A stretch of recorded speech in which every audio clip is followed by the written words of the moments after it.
പിന്നെ വിവേകാനന്ദൻ 2-3 തവണ ഞാൻ ഇസ്ലാമുമായി ബന്ധപ്പെട്ട് ഇസ്ലാമോഫോബിയ പറയുന്ന സമയത്ത് മുസ്ലിങ്ങളോട് ഇഷ്ടമില്ലാത്തതുകൊണ്ട് ഇസ്ലാമോഫോബിന് ഇസ്ലാമിനെ കുറ്റം പറയുകയാണ് എന്ന് രാഹുൽ ഈശ്വർ വിവേകാനന്ദനെ കോട്ട് ചെയ്ത് പല സമയത്ത് പറഞ്ഞതുകൊണ്ട് മാത്രം രാഹുൽ ഈശ്വറിന് സ്പെഷ്യലായിട്ട് ഞാൻ 5 വിവേകാനന്ദന്റെ കൊട്ടേഷൻസ് ആണ് എടുക്കുന്നത്. The complete work of Swami വിവേകാനന്ദയുടെ വോളിയം 5 അദ്ദേഹം പറയുന്നത് ഇസ്ലാം വാളിന്റെ മതം ആണ് എന്നാണ്. മുഹമ്മദിയർ ഇന്ത്യയിലേക്ക് വന്നപ്പോൾ ലക്ഷക്കണക്കിന് ഹിന്ദുക്കൾ വാളിനിരയാക്കി. ഒരു ഹിന്ദു മുഹമ്മദീയ മതത്തിലേക്ക് മാറുമ്പോൾ ഒരു ഹിന്ദു കുറയുക മാത്രമല്ല, ഒരു ശത്രു വർദ്ധിക്കുകയാണ് എന്ന് പറഞ്ഞ മഹാനാണ് സ്വാമി വിവേകാനന്ദൻ. സാംസ്കാരികമായിട്ടുള്ള അന്യവൽക്കരണം. ലോകത്തിലെ ഒരേ ഒരു പ്രവാചകൻ മുഹമ്മദാണെന്നും മറ്റെല്ലാത്തിനെയും വെറുക്കണമെന്നും വിശ്വസിക്കുന്ന ഒരു മുഹമ്മദീയന്റെ കൂടെ നമുക്ക് എങ്ങനെ പൊതുവായ താല്പര്യങ്ങൾ ഉണ്ടാകാൻ കഴിയും? അവരുടെ ഒരേ ഒരു വിശുദ്ധ സ്ഥലം അറേബ്യയാണ്. സാക്ഷാൽ സ്വാമി വിവേകാനന്ദൻ, കംപ്ലീറ്റ് വർക്ക് വോളിയം നമ്പർ 8. അടുത്ത് മുഹമ്മദ് അലിയർ പറയുന്നു, അള്ളാഹു അല്ലാതെ മറ്റൊരു ദൈവമില്ല, മുഹമ്മദ് അവന്റെ പ്രവാചകനാണ്, ഇതിനപ്പുറമുള്ളതെല്ലാം മോശവും കൊല്ലപ്പെടേണ്ടവുമാണ്. ഈ സമീപനം ഹിന്ദുക്കളുടെ വൈവിധ്യമാർന്ന ആരാധനാ രീതികൾക്ക് വിപരീതമാണെന്ന് അദ്ദേഹം ചൂണ്ടിക്കാണിച്ചു. ഏതാണ് പുസ്തകം? ദി കംപ്ലീറ്റ് വർക്ക് വോളിയം 1, സാക്ഷാൽ സ്വാമി വിവേകാനന്ദൻ. ലിയാക്കത്ത് പറഞ്ഞതിനെ 100% സ്വാഗതം ചെയ്യും. നമുക്ക് വിവേകാനന്ദനെ എടുത്തു തുടങ്ങാം. ലിയാക്കത്ത് കോട്ട് ചെയ്ത എക്സാക്ട് സാധനം എടുത്തു തുടങ്ങാം. നിങ്ങളുടെ ഗൂഗിളിൽ നിങ്ങളെ കൂടെ ഒരു സപ്പോർട്ട് വേണം. ഗൂഗിളിൽ great teachers of the world Swami Vivekanandan ദയവായിട്ട് അടിക്കുക. എന്നിട്ട് അതിലെയാണ് ലിയാക്കത്ത് കോട്ട് ചെയ്തത്. പല സ്ലൈഡ് കോട്ട് ചെയ്തതിൽ ഒന്ന് മാത്രമേ ഞാൻ എടുത്തുള്ളൂ. അതിൽ എന്താ വിവേകാനന്ദൻ പറയുന്നതെന്ന് അറിയാമോ? ഇങ്ങനെ പറയുന്ന കുറെ ആൾക്കാരുണ്ട്, അങ്ങനെ അല്ല ശരിയെന്നാണ്. അതായത് ലിയാക്കത്ത് കോട്ട് ചെയ്യുന്നതിന് മുമ്പുള്ള കോണ്ടെക്സ്റ്റ് ഞാൻ വായിക്കാം. കൃത്യമായി നിങ്ങൾക്ക് ദൂരെ കാണാമെങ്കിൽ okay. In my little experience I have collected this knowledge. എന്റെ ഈ അനുഭവത്തിൽ ഞാനൊരു അറിവ് കളക്ട് ചെയ്തിട്ടുണ്ട്. ഫോർ ഓൾ ദ ഡെവിലറി, അല്ലെങ്കിൽ മതത്തിലുള്ള എല്ലാ തെറ്റുകൾക്കും മതമല്ല തെറ്റ്. No religion ever persecuted men, no religion ever burned witches. ക്രിസ്ത്യാനികളെ കുറിച്ച് പറയുകയാണ്. No religion ever did these things. What then incited people to do these things? Politics, but never religion.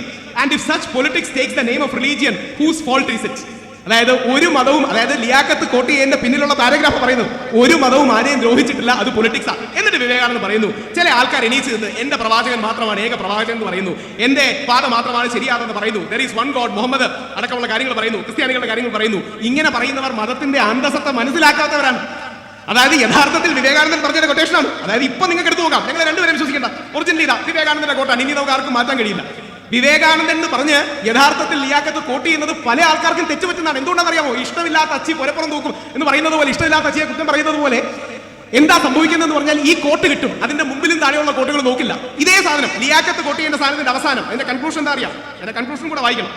അതിന്റെ conclusion വായിക്കുമ്പോഴാണ് പ്രവാചകൻ മുഹമ്മദിനെ കുറിച്ച് ഏറ്റവും ഗ്ലോറിഫൈ ചെയ്തത്. Muhammad by his life showed that Mohammedans there should be equality and brotherhood. There was no race, caste, creed, color or sex. Sultan of Turkey ഒരു നീഗ്ര ആകാം, അയാളെ ടർക്കിയിലേക്ക് chain കൊണ്ടുവരാം, അയാൾ മുഹമ്മദനായി അവരുടെ കൂട്ടത്തിൽ ചേർന്നാൽ ടർക്കിയുടെ സുൽത്താന്റെ മകളെ അവരെ കല്യാണം കഴിച്ചു കൊടുക്കും. എന്നിട്ട് അടുത്തത് അമേരിക്കക്കാരോട് ചോദിക്കുകയാണ്, നിങ്ങളുടെ രാജ്യത്ത് നീഗ്രോകളെയും അമേരിക്കൻ ഇന്ത്യൻസിനെയും ഇങ്ങനെയാണോ ട്രീറ്റ് ചെയ്തത്? നിങ്ങൾ ആലോചിക്കണം. ലിയാക്കത്ത് കോട്ട് ചെയ്ത എക്സാക്ട് കോട്ട് എന്താ ലിയാക്കത്തിന് പറ്റുന്ന അറിയോ? അല്ല, ഒരുപാട് പേർക്ക് പറ്റുന്നത് വിവേകാനന്ദന്റെ ഫുൾ ടെക്സ്റ്റ് വായിക്കാതെ വിവേകാനന്ദൻ കോട്ട് ചെയ്യുന്നത് പല ആൾക്കാരും ഇങ്ങനെ പറയുന്നു, മതത്തിന്റെ പേരിൽ രാഷ്ട്രീയം കളിക്കുന്നവർ ഇങ്ങനെ പറയുന്നു എന്ന് പറഞ്ഞിട്ട് പറയുന്ന കാര്യങ്ങൾ വിവേകാനന്ദന്റെ അഭിപ്രായമല്ല. ഇനി 2, വിവേകാനന്ദൻ സ്വോർഡ് കൊണ്ടാണ്, അതും കൂടെ ഇപ്പൊ ഇത് ഇതിൽ നിന്ന് എടുക്കാം.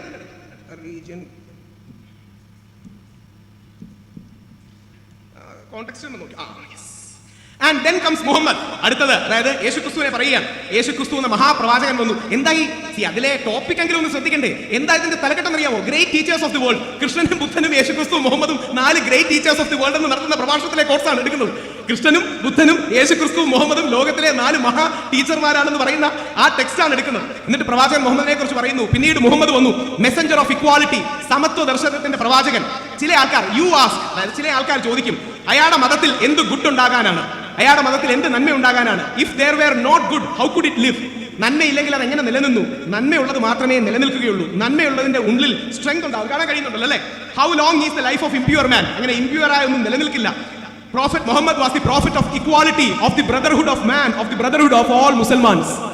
ലിയാക്കത്ത് കോട്ട് ചെയ്ത എക്സാക്ട് വരികളുടെ താഴെ കിടക്കുന്നതാണ്. രാഹുൽ ഈശ്വർ പറയുന്നതല്ല. എന്ത് പറ്റുന്നു അറിയാമോ? ഇസ്ലാമോഫോബിയ കാരണം നമ്മുടെ കണ്ണ് അന്ധമായി പോകുന്നതാണ്. ഗ്രേറ്റ് ടീച്ചേഴ്സ് ഓഫ് ദ വേൾഡിൽ കൃഷ്ണനും ക്രിസ്തുവും ബുദ്ധനും മുഹമ്മദും എന്ന് പറഞ്ഞ് വിവേകാനന്ദൻ നടത്തിയ പ്രസംഗത്തിലാണ് വിവേകാനന്ദൻ മുഹമ്മദിനെ അപമാനിച്ചു എന്ന് പറയുന്നത്. അങ്ങനെ അല്ല സുഹൃത്തെ, ഇതാണ് സത്യം. എന്തുകൊണ്ടാണ് നാദിയ മുറാദ്, എനിക്ക് അദ്ദേഹത്തിന്റെ ഇന്റലക്ച്വൽ ആർഗ്യുമെന്റ്സ് ഇഷ്ടമാണ്, എന്തുകൊണ്ടാണ് അദ്ദേഹം പിന്നീട് നാദിയ മുറാദ് എന്ന പേര് പോലും പറയാത്തത്?